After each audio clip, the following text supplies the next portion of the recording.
자, 3번. 다음은 보건교사와 박교사가 나눈 대화 내용입니다. 자, 괄호 안에 기역, 니은에 해당하는 내용을 차례대로 쓰시오라고 돼 있어요. 자, 평소 당뇨병으로 인슐린 제제, 휴뮬린 N. 인슐린 제제, 중간형 인슐린 제제죠. 이것으로 치료 중인 박교사는 오후 4시경 운동장에서 학생들과 달리기를 한 후 보건실에 들어왔대요. 쭉 얘기하다가 검사 결과 저혈당이에요. 저혈당이요? 얼마가 돼야 저혈당이에요? 저혈당에 대한 수치를 물었네요. 그러면서 이러한 증상도 있었어요. 이러한 증상은 인슐린 요법의 합병증이에요. 인슐린 요법의 합병증에 대해서 지금 묻고 있는 거예요. 자, 저혈당증. 혈당이 50에서 60 이하로 떨어지는 것을 말한다. 60 많이 보죠. 어쨌든 50에서 60 이하로 떨어지는 것을 저혈당이라고 한다. 증상. 당분 감소로 인해서 신경계 증상이 나타나거나 아니면 자율신경계 증상이 나타납니다.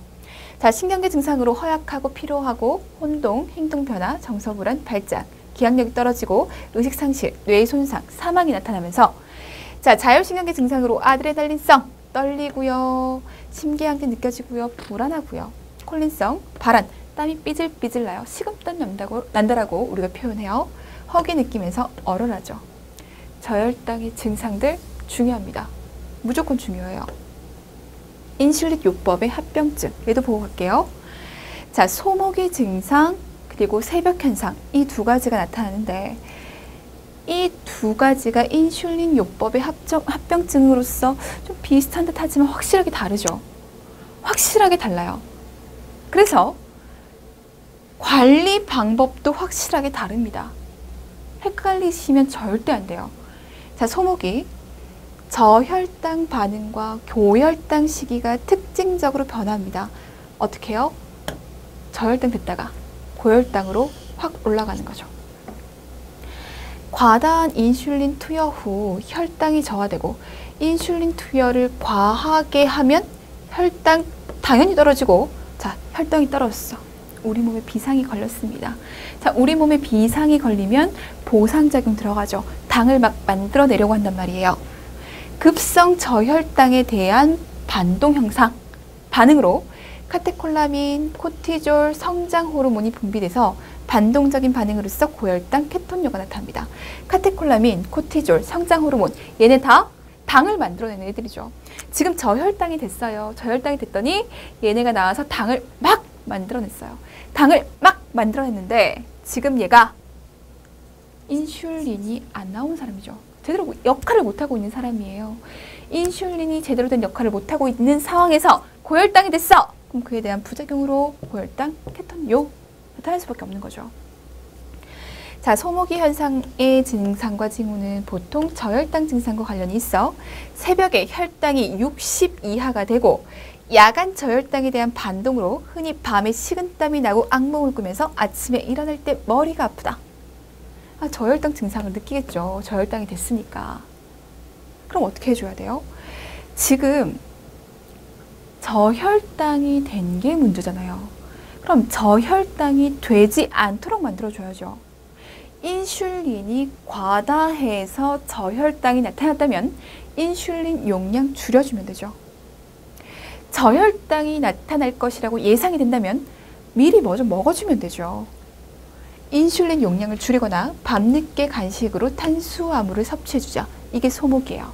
소모기는 이런 모습을 보여요. 새벽 현상. 새벽 3시까지는 혈당이 정상이다가 그 이후부터 증가하기 시작해요. 얘는 이런 모습을 보이는 거죠. 이 현상은 일형 당뇨병 대상자에게 성장 호르몬이 밤중에 분비되기 때문에 초래한다. 자, 성장 호르몬이 한 새벽 2, 3시쯤 나온단 말이에요. 성장 호르몬이 2, 3시쯤 나오면서 얘가 당을 만들어내죠. 이 정상적으로 잘 유지가 되고 있다가 혈당이 성장 호르몬이 분비되는 시기에 싹 올라가는 거예요. 성장 호르몬은 인슐린 요구량을 증가시키고 성장 호르몬은 당을 만들어내니까 당 만들어냈어? 인슐린 필요량 당연히 올라갈 거고 인슐린 부족이나 소모기 현상과는 분명하게 구분된다. 얘는 필요량이 증가된 거지 인슐린이 부족했다 그런 의미는 아니잖아요. 성장 호르몬이에요. 정상이다가 올라가요. 자, 그러면 어떻게 관리할 것인가? 새벽 고혈당을 규명하기 위해서 자기 전 새벽 3시 그리고 잠에서 깰 때 이렇게 혈당을 재보는 거예요. 정상이다가 올라갔어. 그럼 새벽 현상인 거죠. 그리고 한 3시 이후부터 당이 올라간다는 걸 알잖아요. 근데 인슐린이 기능을 못하고 있는 상황이에요. 그러면 새벽 3시쯤 당이 올라갈 때쯤 작용하는 인슐린을 넣어준다면 떨어질 수 있죠. 새벽 현상의 치료는 인슐린의 용량을 증가시켜 밤 동안의 혈당을 조절하는 것을 얘기한다. 이게 새벽 현상이에요. 자, 소목이 이렇게 새벽 현상 이렇게 올라가죠. 이렇게 소목이 이렇게 기억을 해주시는 게 여러분들이 편할 것 같아요. 소목이 새벽 현상 모두 중요한 얘기. 자, 선생님 무슨 일이세요? 얼굴이 창백하고요. 땀을 비 오듯이 흘리고요. 너무 피곤하고요. 약간 어지러워요. 다 저혈당 증상이죠. 그 전에 혈당을 먼저 측정해 봐야겠어요. 이 사람 인슐린 맞고 있거든요. 자, 선생님 지금 검사 결과 저혈당이에요. 저혈당이라고요? 수치가 얼마여야 저혈당이에요? 50에서 60 이하로 떨어지면 저혈당이에요. 그동안 다른 불편한 사항은 없으셨나요? 라고 얘기를 했더니 자, 지난 기말고사 기간에 기말고사에다 학교 축제 준비까지 겹치는 바람에 이것저것 신경 쓰느라 잠도 못 잤고 스트레스가 많았습니다. 어제 새벽 3시쯤 깼는데 이불이 젖을 만큼 식은땀을 흘리고 있었어요. 새벽 3시쯤 잠에서 깼는데 이불이 젖을 만큼 식은땀을 흘리고 있었대요. 이거 저혈당 반응이죠. 다시 잠들었다가 아침 7시에 깰 때 머리가 아팠고 혈당을 체크해 봤더니 152 고혈당이 됐어요. 저혈당이 됐다가 고혈당이 됐대요. 자, 그런 증상이 나타나셨다면 인슐린 요법의 합병증으로 뭐가 나타날 수 있다는 얘기예요? 소모기 현상이 나타날 수 있었던 얘기예요. 답은 소모기입니다. 요거냐 판단을 잘 하셔서 왜 이렇게 나타났냐 그것을 좀 이해하시면서 그럼 바로 관리 방법 알아낼 수 있잖아요. 무조건 외우려고 하지 마시고 이해하시면서 공부해 주시면 도움이 될 것 같아요. 자, 4번입니다. 땡땡 고등학교 보건교사는 우울증과 재발성 우울증으로 치료받은 10대 청소년이 5년 전보다 153%나 증가했다는 신문기사를 봤대요. 자, 고등학교 2학년, 3학년 학생들을 대상으로 우울증 선별검사와 병원 검진을 시행했습니다. 자, 다음을 보고 괄호, 기역, 니은에 해당하는 값을 각각 구하시오. 단, 소수점 3번째 자리에서 반올림해서 소수점 2번째 자리까지 제시하시오 라고 돼 있어요. 자, 우울증 검사 결과 내용을 보고합니다. 검사 방법은요, 이렇게 할 거고요. 검진 도구는요, 우울증 선별검사를 사용할 건데요. 민감도는 이렇고요. 특이도는 이래요. 값을 구하셔야 되죠. 그러면서 그 결과치를 이렇게 주어질 거거든요. 결과치를 보고 나서 여러분들이 원하는 것을 계산해 내실 수 있으셔야 돼요. 역시 사례입니다. 자, 검사 방법의 신뢰도와 타당도, 집단 검진의 검사 도구가 반드시 갖추어야 할 필수 조건은 신뢰도와 타당도입니다. 자, 신뢰도라고 생각한다면 여러분들이 딱 한 단어 떠올리시면 돼요. 뭐? 오차. 오차가 적으면 적을수록 신뢰도는 높은 거야. 같은 대상을 반복 측정했을 때 같은 값이 나오는 능력으로 얼마나 일관성을 가지고 일치하느냐. 오차가 없다는 얘기죠. 신뢰도는 타당도의 필수 조건이 되면서 정밀성을 뜻한다. 오차를 줄여 신뢰도를 높이기 위해서는 여러 측면의 신뢰도 검토가 필수적인데 관측자 내 오차. 자, 동일인이 동일 대상을 여러 번 측정했을 때 동일한 값을 얻을 확률이다. 내가 이 아이의 몸무게를 여러 번 측정했을 때 오차가 없어야 되죠. 관측자가 오차. 여러 관측자가 동일 대상을 동일한 측정 도구로 측정했는데 동일 값을 얻을 확률. 자, 내가 이 아이의 체중을 잴 거예요. 체중이 똑같아요? B라고 하는 선생님이 이 아이의 체중을 잴 거예요. 체중이 똑같아요. 그럴 때 누가 재는지에 상관없이 오차가 없어야죠. 동일한 대상, 동일한 도구잖아요. 자, 생물학적 변동에 의한 오차. 측정 대상의 여건에 따라서 값이 변화될 수 있다. 혈압. 이 사람이 이때까지 앉아 있었느냐 아니면 뛰어왔느냐에 따라서 달라질 수 있잖아요. 오차를 줄여야 한다. 신뢰도를 높이기 위한 방법으로서 실험 도구와 측정 기기에 대해서 사용법을 통일하고 그래야 누가 재는지에 따라서 달라질 일이 없으니까 동일한 기준, 프로토콜에 의해서 자료를 수집하도록 한다. 그래서 오차를 줄이자.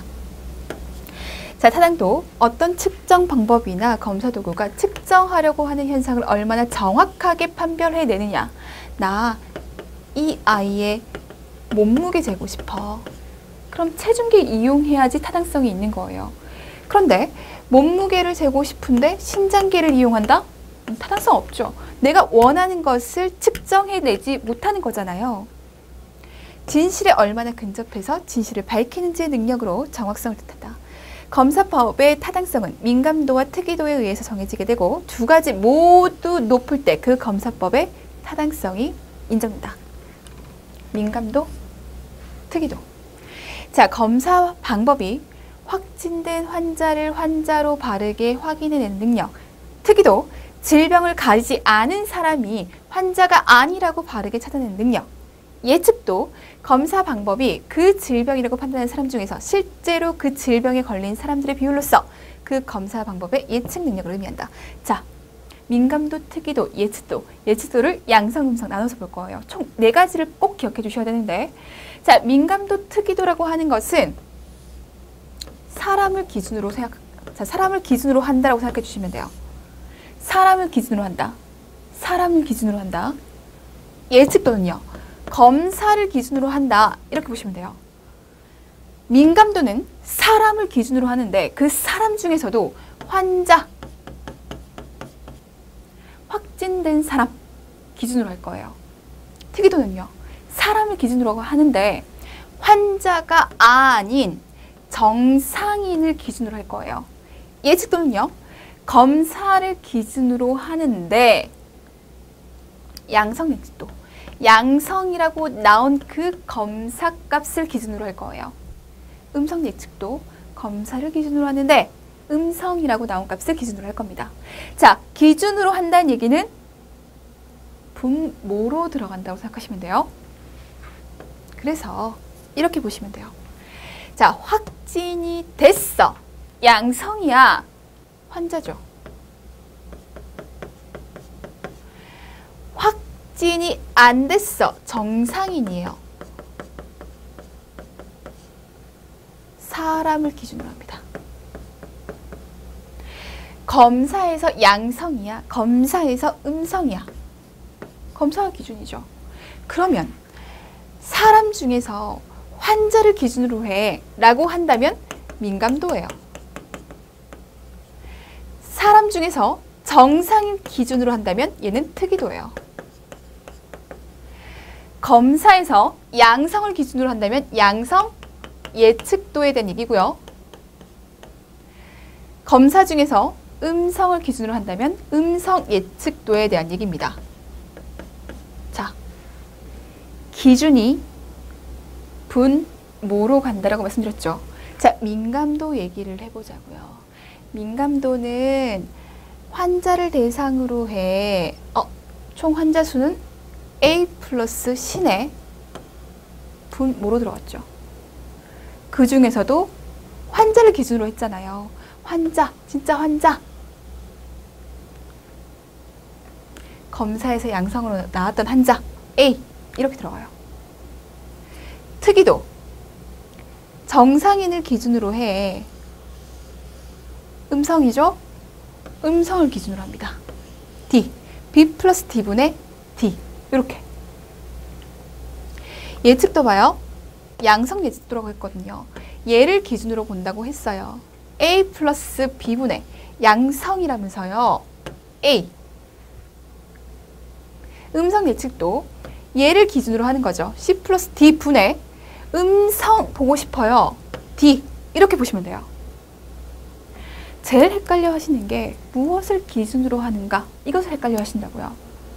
이것을 확실하게 정립해 놓으시면 어렵지 않아요.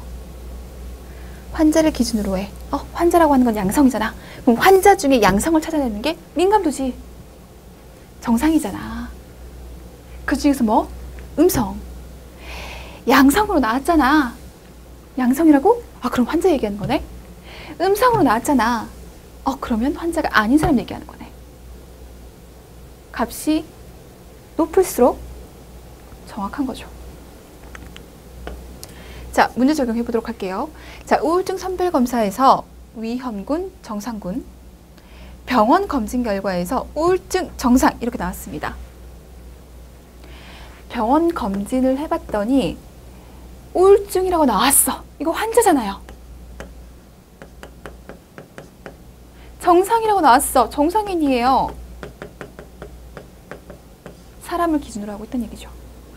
검사에서 양성으로 나온 거예요.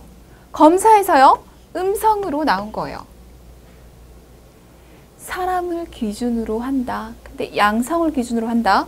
얘가 민감도. 사람을 기준으로 하는데 음성을 보겠다라고 한다면 얘가 특이도. 검사에서 양성이다. 양성 예측도. 검사에서 음성이다. 음성 예측도. 그런데 봅시다. 이제 결론만 내면 될 거 아니에요. 자, 민감도라고 하는 것은 환자 중에서 양성이라고 얘기했어요. 그럼 이거잖아요. 45 더하기 25. 45 더하기 25, 70분의 환자, 지금 양성 얘기하고 있는 거죠? 45 해주면 돼요. 64.29 나왔대요. 특이도, 요거 얘기하는 거잖아요. 340분의 얘 음성 얘기하고 있는 거예요. 그러면 음성 찾아주면 되죠. 325, 그럼 92.86. 양성 예측도, 뭘 기준으로 하면 돼요? 검사를 기준으로 하면 돼요. 양성이라고 했으니까 위험군인 거겠죠. 그럼 60분의 양성인 45. 음성 예측도 요걸 기준으로 한다는 얘기예요. 350분의 얘 음성이었으니까 음성으로 가야죠. 325입니다. 얘 계산하면 값이 이렇게 나오는 거예요. 이거 주어진다고요. 이거 주어진다고요. 항상 지표가 나오면 지표 공식을 아는 건 기본이에요. 공식을 알아야 뭘 해결해내죠. 지표를 통해서 이제는 값 도출입니다. 값 산출이에요. 무조건 하실 수 있으셔야 돼요. 자, 그래서요, 민감도는요 64.29고요. 특이도는요 92.86입니다. 자, 문제 5번. 그림 기억 니은에 해당하는 검사의 명칭을 쓰고 양성 반응을 설명하시오. 또한 기억 니은 검사를 통해서 검사하고자 하는 것은 무엇인지 서술하시오 라고 되어 있어요. 각각에 해당하는 명칭, 검사 명칭, 그리고 양성이라면 어떤 반응이 나타나? 얘 검사를 해서 무엇을 알아보고자 했는데 그것에 대해서 지금 묻고 있습니다. 자, 지금 그림이 나왔죠. 검사에 대한 사례를 완벽하게 보여주고 있는 거잖아요. 검사를 어떻게 하고 있는지를 그림으로 완벽하게 보여주고 있어요. 역시 사례 적용입니다. 이론서를 보시다가 그림이 나온다, 표가 나온다, 눈여겨보셔야 되는 부분이에요. 이 그림을 보고 바로 명칭 떠오르세요? 명칭 떠오를 수 있어요. 명칭 떠오를 수 있어요. 근데 중요한 것은 공부를 제대로 하지 않으면 이 명칭은 알겠는데 이 뭘 위한 검사였지? 어디 분야에서, 어디 파트에서, 어떤 질환에서 이게 나왔지? 헷갈립니다. 그러니까 내가 전체적인 시각을 보지 못하고 계속 세부적으로만 파는 거예요. 그래서 얘는 확실히 알겠어. 근데 얘가 무엇을 설명하는지는 잘 모를 수도 있다는 얘기예요. 어디에 갖다 붙어 있는 내용인지 잘 모를 수도 있다는 얘기예요. 작게 작게 보는 게 아니라 전체적으로 먼저 보고 전체적으로 먼저 구조화시킨 다음에 거기에서 작게 세부적인 내용으로 나아가야 돼요. 자, 기억부터 볼게요. 자, 기억의 운동, 기억의 검사, 니은의 검사가 있습니다. 자, 커니그 징후입니다. 자, 환자를 앙화이로 눕히고 대퇴를 복부 쪽으로 굴곡시킬 거예요. 그럼 이렇게 됐을 거 아니에요. 이렇게. 발, 무릎, 대퇴 이렇게 됐을 거예요. 이렇게 되었을 때 이 발을 90도가 되도록 이렇게 올린 거죠. 그랬더니 대퇴 후면의 통증, 여기에 통증, 무릎의 저항과 통증을 느꼈대요. 이것을 우리는 커니그 징후, 이거 양성 반응인 거죠. 얘는요,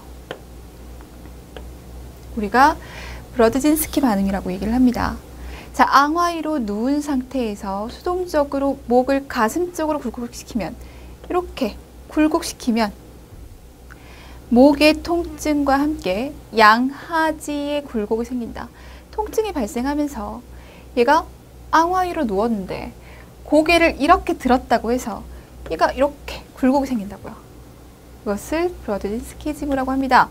자, 그러면 이런 커니그나 브러드진스키나 어떨 때 하는 검사인데? 물었습니다. 어떨 때 하는 검사예요? 자, 이 검사는요, 수막염, 뇌막염에서 나타나는 뇌막 자극 증상입니다. 뇌막 자극이 있었는가? 수막염이냐? 뇌막염이냐? 이걸 알고 싶어서 하는 거예요. 뇌막염에서 나타나는 뇌막 자극 증상입니다. 자, 문제 6번 갈게요. 평소 건강했던 박 교사가 새벽 내 오심구토 설사를 했대요. 오심구토 설사를 했대요. 오전 10시경 보건소에서 혈액검사와 진료를 본 뒤에 보건실을 찾아왔습니다. 자, 다음에 간호조사지를 근거로 해서 작성 방법에 따라 서술하시오라고 얘기를 했습니다. 자, 일단 작성 방법 볼게요. 기억의 발생 기전. 박 교사에게 나타난 밑줄 친 니은에 대해서 설명하고 그 근거 제시하기. 밑줄 친 디귿에 대해서 제시를 할 것. 자, 간호조사지를 한번 볼게요. 박땡땡 교사, 남자고요. 45살이고요. 주호소는 구토, 설사, 그러면서 어지러움증과 두통을 느꼈대요.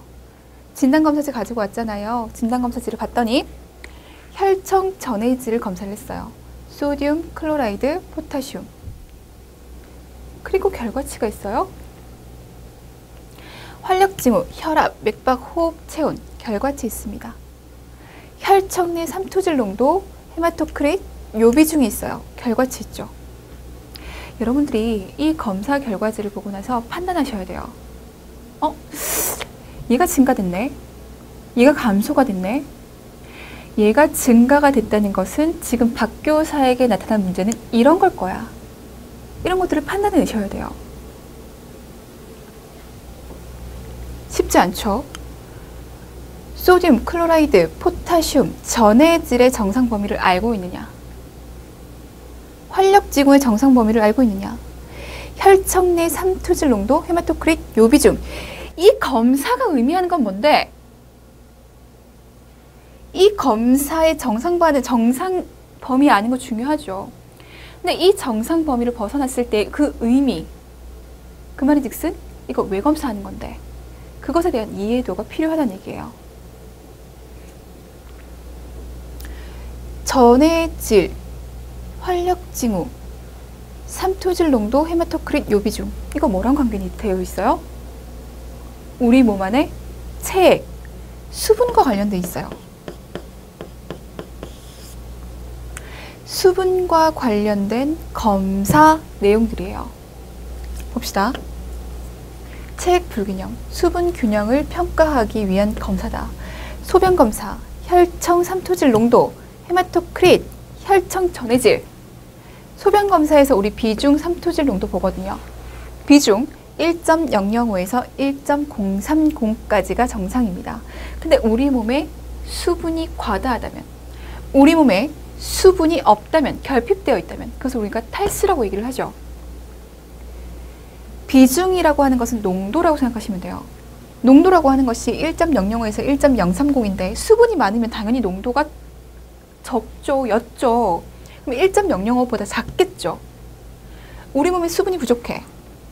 그럼 당연히 농도가 진해지죠. 그럼 1.030보다 커요. 혈청 삼투질 농도 285에서 295가 정상입니다. 역시 농도예요. 285 이하가 될 거고요. 295 이상이 될 거예요. 헤마토크릿 42에서 52가 정상인데 수분이 과다하다면 농도가 줄어들고 농도가 올라가겠죠. 헤마토크릿이 뭔데요? 혈액 내에 적혈구가 차지하는 그 비율이 어느 정도 되는데 그럼 수분 안에 수분이 많아. 적혈구가 똑같이 들어있다 하더라도 수분이 많아지면 당연히 감소할 거예요. 똑같이 적혈구가 들어있다고 해도 수분이 적다면 얘가 차지하는 용적은 당연히 늘어나겠죠. 그런 의미. 소듐 136에서 145가 정상, 포타슘 3.5에서 5.0, 클로라이드 98에서 106, 바이카보네이트 22에서 26. 다 알고 있어야 되는 수치인 거죠. 우리 몸에 수분이 과다해. 비율이라고 생각하시면 더 쉬워요. 우리 몸에 소듐이 이만큼 있었는데 수분이 많아졌어. 그러면 저 나트륨 혈증이 되는 경우가 많죠. 물론 상황에 따라 다르긴 하지만 그런 식으로 생각해 주시면 돼요. 정상 수치 아는 거 너무너무 중요하다.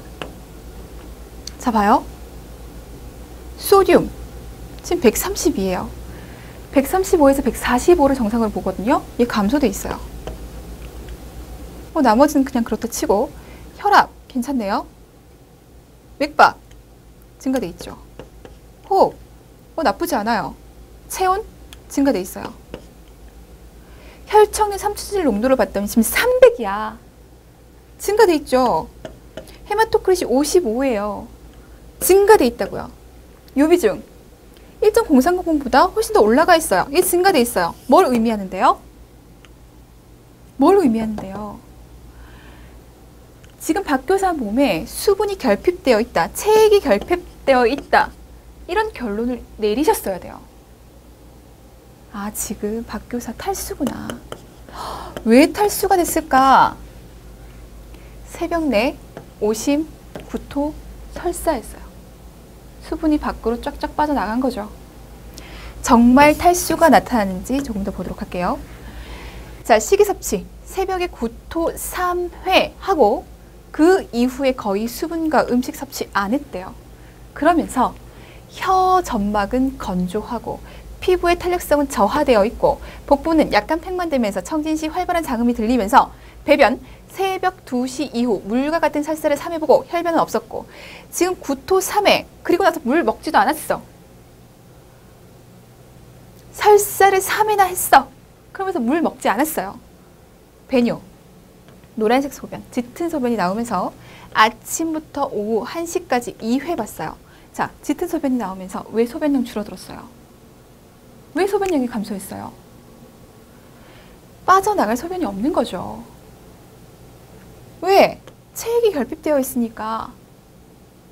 탈수라고 체액이 결핍되어 있다고 완벽하게 정의 내릴 수 있어요. 결론 내릴 수 있어요. 간호 문제? 체액의 불균형이 있어. 어떤 불균형? 결핍이라고 하는 불균형. 전해질이 불균형되어 있어. 소듐 감소되어 있었잖아요. 체액량 조절을 위한 기전에 대해서 설명해야 한다. 그래서 레닌, 안지오텐신, 알도스테론 체계의 활성화, ADH 기전, 갈증 기전 이것에 대해서 교육을 했는데 얘에 대해서 설명하라고 얘기를 했습니다. 자, 해결해 보도록 할게요. 자, 일단 탈수였는지 아니었는지를 확인해 보도록 할게요. 수분 불균형 증상 징후에 대한 병태 생리적 근거. 이제 공부하실 때 증상만 공부하시면 의미 없습니다. 이제 문제가 그 기전 왜 나타나는 거야? 왜 그렇게 나타나는지 이유 한번 써볼래? 설명해 볼래? 문제가 이렇게 많이 바뀌었어요. 병태생리, 기전, 이유 이런 거 무조건 근거 무조건 중요해요. 수분 부족이야. 지금 체액이 결핍되어 있어. 그럼 갈증 느끼거든. 왜 갈증 느껴? 물어본다고요. 세포가 수축하게 돼. 세포가 수축하게 되면서 시상하부의 갈증 삼투 수용체를 자극하거든. 세포가 있고 혈액 쪽에서 수분이 부족했어. 우리 몸은 항상성을 맞추고 싶어 해. 그럼 세포에 있던 물이 혈관 쪽으로 빠져나가죠. 그럼 세포는 쪼그라들어요. 세포가 쪼그라들면서 갈증 중추를 자극합니다. 얘 물 마셔야 되는 상황이다. 얼른 물 마셔라. 자, 근육이 약화됩니다. 체액 불균형이 전해질, 특히 나트륨 수준 변화를 나타내기 때문에 나타날 수 있다. 피부의 탄력성이 저하되는데 이것은 간질액이 감소하기 때문에 피부 조직이 서로 달라붙기 때문이야. 세포와 세포 사이에 물이 이렇게 탱글탱글 차 있으면 좋겠는데 물이 없어. 달라붙었어. 탄력성이 떨어집니다. 피부와 점막이 건조된다. 점막세포와 혀가 건조하고 안구가 함몰된다. 수분 장력이 감소하고 수분 부족하니까. 불안전, 안절부절 못함, 두통, 혼수. 뇌세포가 탈수됐다고 생각해봐요. 체온 상승한다. 증발하는 데 필요한 수분이 부족하다. 우리 몸에 체온이 올라가면 땀을 내서 그 땀이 증발하면서 체온을 떨어뜨리는 기전이 돌아가요. 근데 지금 발환할 게 없죠. 발환시킬 게 없어요. 증발시킬 게 없어요. 그래서 체온이 올라갑니다. 자, 빈맥. 수분이 떨어지게 되면 혈류량 감소하게 되고 혈류량이 감소하게 되면 그것에 대한 보상작용으로 심장을 빨리 뛰게끔 만드는 거예요. 말초 정맥 채우기. 내 손끝까지 정맥이 채워지는 거? 그거 볼 거야. 내 손끝까지 혈액 잘 가는지 볼 거야. 라고 생각하시면 쉽죠? 지금 수분이 부족한데 혈류량이 감소돼 있는데 말초까지 채우는 건 어렵지. 5초 이상 걸린다고요. 5초 초과해서 걸린다고요. 수분 부족 증상입니다. 자, 반대로 수분이 과잉되어 있습니다. 많아요. 그러면 부종과 관계돼서 생각하시는 것이 좋겠습니다. 자, 호흡기계. 계속되는 자극적인 기침. 고혈량으로 인해서 폐포의 수분이 축적된다. 왜? 폐포라고 하는 게 있어. 이렇게 혈관이 있다라고 할게. 근데 지금 수분량이 증가함에 따라 혈류량이 증가했잖아. 혈류량이 증가한다는 것은 그만큼 정수압이 증가한다는 겁니다. 정수압이 증가하게 된다면 상대적으로 교질 삼투압은 일정한데 정수압이 증가됐어. 물이 빠져나간다는 얘기죠. 물이 빠져나가면요. 땡글땡글해지죠. 그래서 나타나는 것이다. 호흡곤란. 폐에 물 차서 악설음, 정수압의 상승으로 폐포가 우려돼서 청색증, 수분으로 채워진 모세혈관의 산소 교환이 당연히 잘 안 될 거고 폐세포의 정수압 증가로 인해서 체액이 흉막으로 나가서 흉막 삼출이 생길 것이다. 심혈관계. 자, 반자위로 있을 때 경정맥이 정체된다. 수분이 과다해서.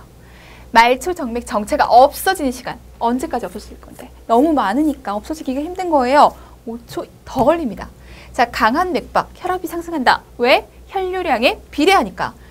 S3, 쓰리시뭅이 들린다. 얘 원래 아주 대사량이 엄청 많은 건강한 청년에서 들릴까 말까죠.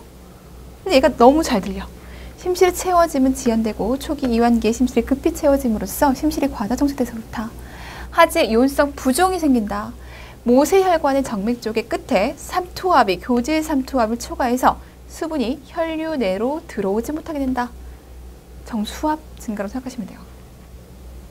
청골 부위 주종, 체중 증가, 체액이 정체돼서 중심정맥압, 모세관 쇠기압 증가. 왜? 체액이 증가돼서 들어오는 혈류량도 많고 폐로 들어가는 혈류량도 많고 신경계, 의식 수준의 변화, 뇌부종이 생긴다.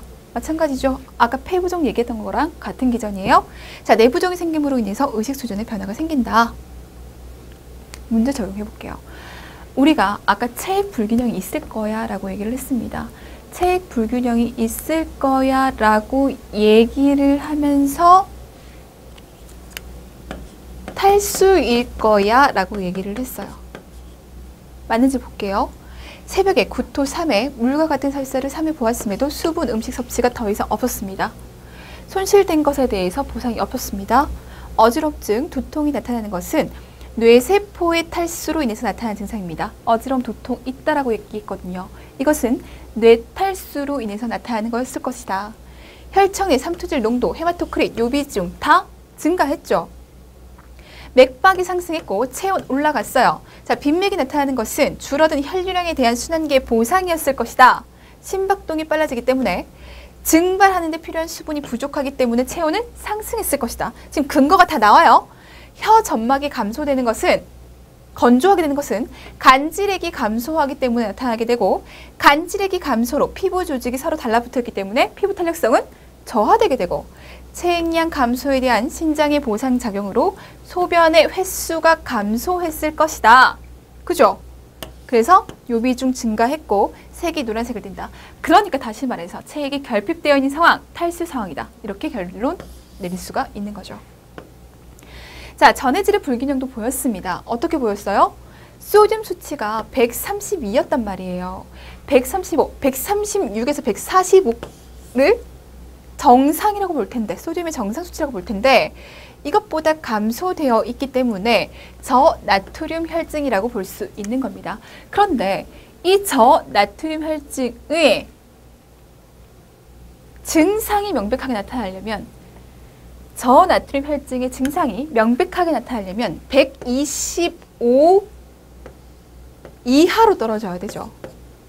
125 이하로 떨어지게 되면 증상이 명백하게 나타나는데 지금 얘 수치가 125 이상이란 말이에요. 그래서 명백하게 나타나진 않는다. 하지만 자, 박 교사는 체액이 결핍되어 있고요. 장음이 감소될 것으로 예상됩니다. 체액 결핍되면 장음 감소거든요. 근데 청진 시 활발하게 장음이 들렸다는 것은 소듐이 위장 관계에 풍부한데 저나트륨 혈증으로 인해서 신경 근육이 흥분해서 나타났을 거라고 보는 거예요. 어쨌든 이것까지는 잘 모르겠으나 얘는 확실하죠. 저나트륨 혈증입니다. 자, 저나트륨 혈증의 증상과 징후 보여지고 있어요. 역시 병태 생리적 근거까지 여러분들 확인해 주셔야 돼요. 여러분들이 봐주시면 되겠습니다. 자, 문제에서 체액량 조절을 위한 기전을 박 교사에게 교육했다라고 얘기했어요. 역시 중요한 기전이죠.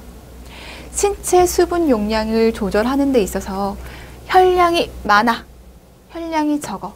다시 말해서 수분이 많아, 수분이 적어. 그러면 지금 내 몸에 혈류량이 많으니까 굳이 수분을 끌어당길 필요가 없죠. 그런 기전이 돌아갈 필요가 없잖아요. 오히려 억제시켜야 되죠. 수분을 끌어당기는 기전을 억제시켜야 한다고요. 얘는요, 지금 저혈량이에요. 수분이 부족해요. 그러면 수분을 끌어당길 수 있는 그 기전을 자극시켜야 돼요. 그래서 얘 어떻게 해야 돼요? ADH, 항이뇨 호르몬입니다. 항이뇨 호르몬의 유리를 억제시켜야 수분 재흡수 안 할 거 아니에요. 재흡수하면 안 되는 상황이에요, 지금. 알도스테론의 유리를 억제할 거예요. 얘 기전을 알고 있어야 이 얘기 할 수 있죠. 갈증, 당연히 억제해야 되죠. 지금 물 마실 때가 아니거든요. 이것을 통해서 소변 배설은 증가될 수 있고 얘 해결할 수 있고 정상 수분으로 회복될 수 있다. 얘는요, 갈증을 자극시키고 물 마시라고 막 신호를 보내고 ADH 유리하고 수분 막 다시 끌어당기고 알도스테론의 유리를 자극하고 그래서 소변 배설을 감소시킵니다. 밖으로 빠져나가는 것을 감소시킵니다. 그래서 정상 용량을 회복할 거라고요. 이 기전 총 4가지 볼게요. 자, 레닌, 안지오텐신, 알도스테론. 얘를 알고 있어야지 해결되는 성인 간호학의 병태 생리가 굉장히 많아요. 기억하셔야 된다는 얘기죠. 자, 심박출량이 감소했어. 심박출량이 감소했어. 그럼 우리 몸으로 보내는 혈류량이 감소했겠네? 우리 몸에 보내는 혈류량이 감소를 한다면 신장으로 가는 혈류량, 혈액량도 당연히 감소했겠죠. 그러면 신사구체 주변의 혈액 공급 당연히 감소하고요. 신장에서 이제 파악합니다. 나 피를 제대로 못 받았어. 비상이야. 그러면서 레닌을 방출시켜요. 이 레닌이 방출되게 되면 안지오텐신 노겐을 안지오텐신 1으로 전환시킬 겁니다. 이 안지오텐신 1은 폐에서 생산되는 전환 효소에 의해 2로 전환될 수 있어요. 안지오텐신 2는 부신피질에서 알도스테론의 방출을 유도합니다. 그래서 레닌, 안지오텐신, 알도스테론 체제라고 얘기를 하는 거죠. 알도스테론, 얘 뭐 하는 앤데요? 원위세뇨관에서 수분과 염분을 재흡수시키는 애요. 혈관 수축 기본이고요. 자, 혈관 수축하면서 이러한 역할을 합니다. 됐나요? 레닌, 안지오텐신, 알도스테론. ADH 기전 항인효 호르몬 심박출량이 감소하게 되면 뇌 확산압이 줄어들게 되고 뇌하수체 후엽에서 항인효 호르몬이 분비가 된다. 항인효 호르몬은 신세뇨관에서 수분 재흡수를 해서 혈류량을 증가시킨다. 좋아요. 자, 갈증 기전. 세포가 수축하게 되면 시상하부의 갈증 3토 수용체를 자극해서 수분을 섭취하도록 한다. 자, 이 세 가지 기전은 수분을 끌어당기는 역할을 하게 되죠. 반대로 나트륨 이뇨펩타이드는 수분을 방출시키는 역할을 할 겁니다. 어쨌든 균형이 맞춰져야 되니까. 자, 심방 나트륨 이뇨펩타이드와 B형 나트륨 이뇨펩타이드를 포함하는 나트륨 이뇨펩타이드는 심장의 심방 근육세포에 생산되는 호르몬입니다. 이 나트륨 이뇨펩타이드는 레닌, 안지오텐신, 알도스테론의 체계를 못하게 하는 기량인자로서 알도스테론, 레닌, 항인효 호르몬의 분비를 억제한다. 안지오텐신 2 작용을 억압해서 소듐 수분 배설을 증지시킨다. 그 결과 혈량을 감소시킨다. 얘네를 다 억제시켜버리는 역할을 한다는 겁니다. 그래서 균형을 맞출 거야 라고 하는 거죠. 자, 기억의 발생기 전 니은에 대해 설명하고 근거 제시하고 밑줄 친 디귿에 대해서 제시해 보도록 할게요. 자, 해결했어요. 앞에서 해결하고 왔어요. 탈수였습니다. 피부의 탄력성이 저하됐어. 왜 저하됐어? 간질액의 감소로 피부 조직이 서로 달라붙었기 때문이야. 책 불균형이 있었어. 근데 결핍이었거든. 전해질 불균형도 있었지. 자, 저나트륨 혈증이었습니다. 왜? 혈청 소듐의 수치가 132였습니다. 이거 정확하게 들어가야 돼요. 그러면서 요거까지는 셈으로 갈게요. 들어가면 아주 베스트. 얘 꼭 들어가야 돼요. 얘가 빠지면 절대 안 돼요. 자, 그러면서 레닌, 안지오텐신, 알도스테론 체계에 대해 설명하라고 얘기를 했습니다. 심박출량이 감소함에 따라 신장으로 들어가는 혈액량이 감소했고 신사구체의 혈액 공급도 감소한다. 포인트는 신장으로 가는 혈액량 감소. 그래서 신장에서 레닌이 방출됐다. 포인트. 레닌이 방출돼서 안지오텐신 1이 효소에 의해서 2로 전환됐다. 그래서 이 2가 알도스테론의 방출을 유도했다.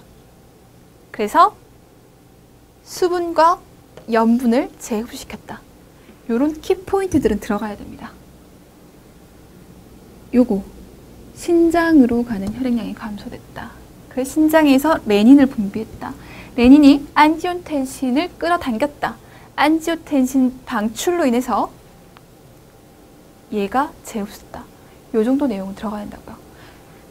여기를 조금 더 자세히 풍부하게 얘기해주면 너무너무 베스트.